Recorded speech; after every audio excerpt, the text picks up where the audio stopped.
کہ جو روشنی ہے وہ مختلف ذرائع ابلاغ میں یعنی مختلف جگہوں سے جب گزرتی ہے تو اس کا جو اس کے اثرات ہیں وہ مختلف ہوتے ہیں.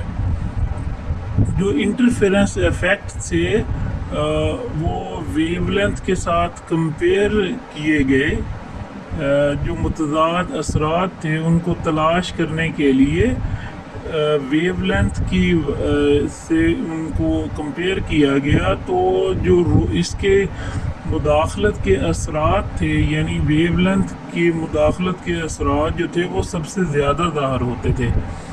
تو جب اس کے اندر طول موج کا موازنہ کیا تو اس سے بڑا ہوا. تو سوراخ کے سائز کے مقابلے میں اگر روشنی جو ہے وہ طول موج کے مقابلے میں بہت چھوٹی ہوتی تو نیوٹن کے ذریعے استعمال ہونے والے سوراخوں کا سائز مداخلت کے اثرات کے مشاہدہ کرنا بہت مشکل ہوتا. تو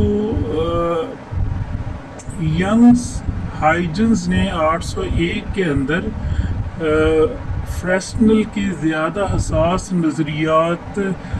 نظری تجربات نے روشنی کی مداخلت اور تفاوت کا مظاہرہ کیا. 1850 میں جو پیمائش کی گئی اس سے پتہ چلا کہ فوکولٹ پانی میں روشنی کی رفتار ہوا میں روشنی کی رفتار سے مختلف ہوتی ہے.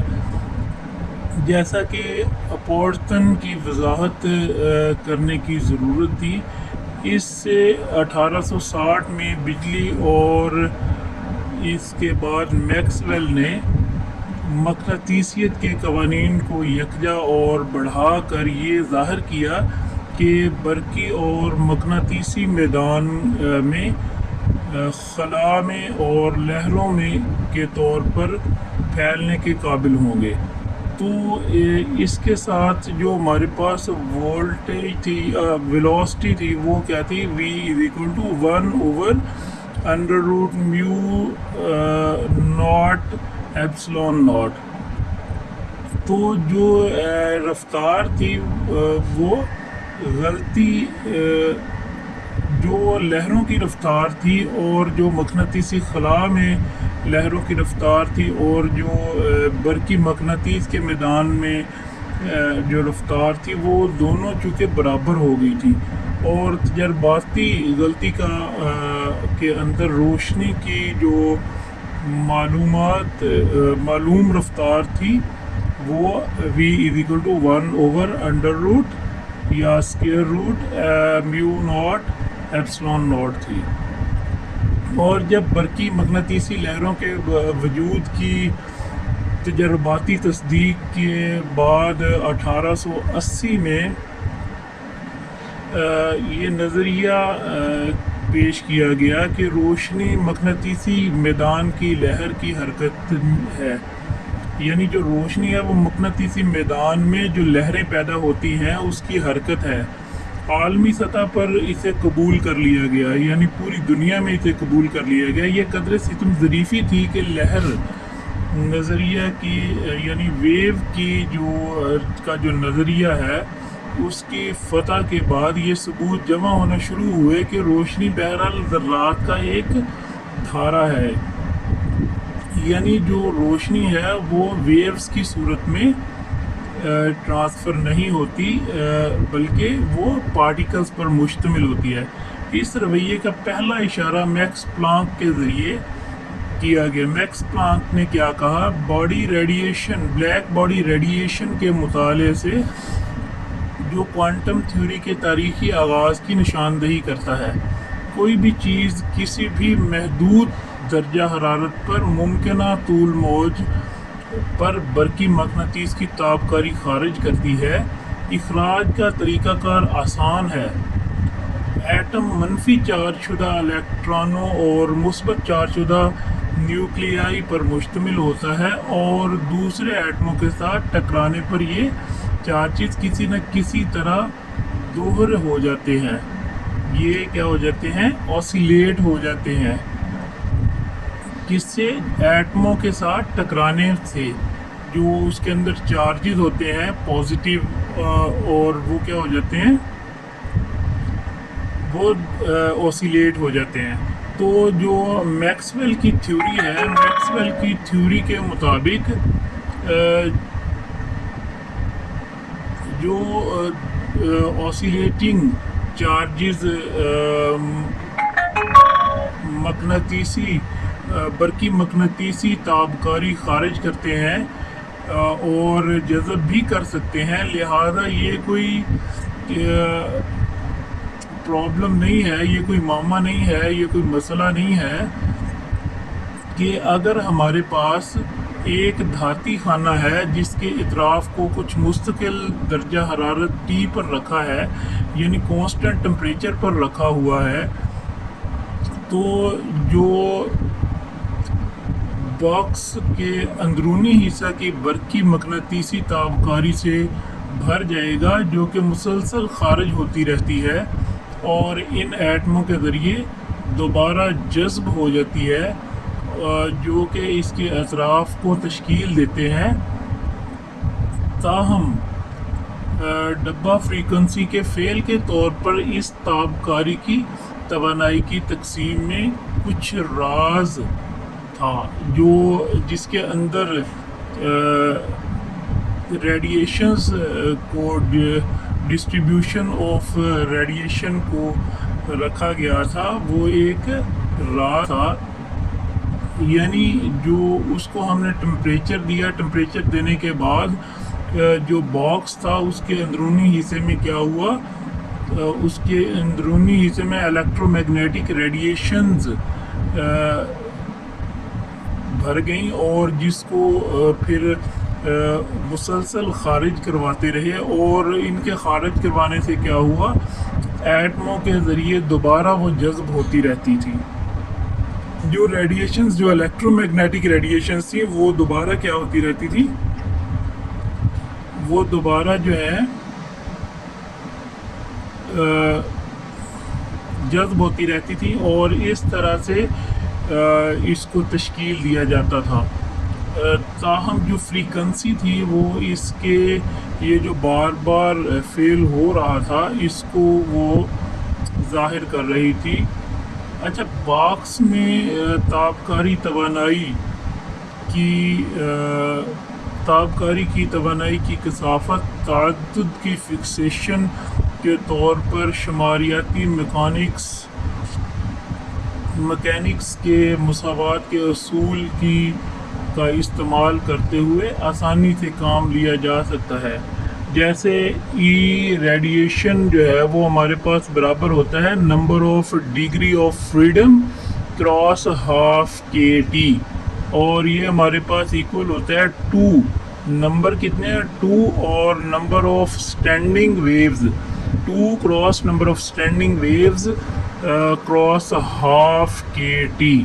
اور اس کے اندر جو کے ہے وہ بولٹزمین کانسٹنٹ ہے، اور جو ٹی ہے وہ کیا ہے، وہ ٹمپریچر آف دی باکس ہے. اور جو الیکٹرو میگنیٹک فیلڈ کے اندر، جو باکس کے اندر الیکٹرو میگنیٹک فیلڈز ہیں، اس کی جو تعداد ہے وہ اس کی جو اسٹینڈنگ ویوز ہے اس کی سپر پوزیشن کے طور پر اسے ہم لے سکتے ہیں. جس طرح سے ڈگری آف فریڈم ایک الگ اسٹینڈنگ ویو ہے، اس کے جو ایمپلیٹیوڈ ہے اس کا، جو اسٹینڈنگ ویوز کا، اس کے دو جو ہیں وہ فیکٹرز ہیں. 2 فیکٹرز اس حقیقت میں آتے ہیں کہ جو اسٹینڈنگ ویو ہے وہ اس کے 2 ممکنہ، یعنی اس کی 2 پولرائزیشن میں سے ایک ہو سکتی ہے. جیسا کہ بعد میں ہم لیکچر میں، جو ہمارا اگلا لیکچر ہوگا اس میں ہم، یا اسی لیکچر کے اندر ہم دیکھیں گے کہ جو ہمارے پاس اس کا ٹائم انٹرول ہے وہ ہمارے پاس F F plus del F ہے. اور اس کا جو والیوم ہے اس کو ہم وی سے شو کرتے ہیں، اور وی جو ہے یہ ہمارے پاس فریکوینسی کی تعداد جو موجود ہو سکتی ہے اس کے اندر، اس کو ظاہر کرتا ہے، جیسا کہ n into F del F is equal to V 4 pi over